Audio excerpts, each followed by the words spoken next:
Chief Minister Conrad Sangma today launched the Health Shuttle service of PA Sangma International Medical College and Hospital in presence of Health Minister Amprin Lingdo and USTM's Chancellor M. Hawk.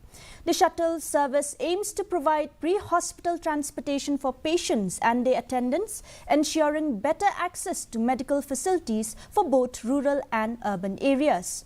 Speaking on the occasion, the Chief Minister lauded PIMC for the initiative, stating that despite the challenges of setting up a medical college, the institution has taken proactive steps to improve healthcare accessibility.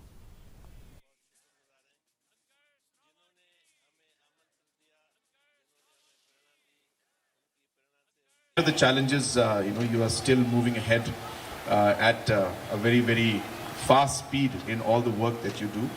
It just clearly reflects the commitment that you have towards the institute, towards the cause, towards the people, the students, and that is really what is the driving force behind how USTM is growing and PIMC is. Meghalaya Chief Minister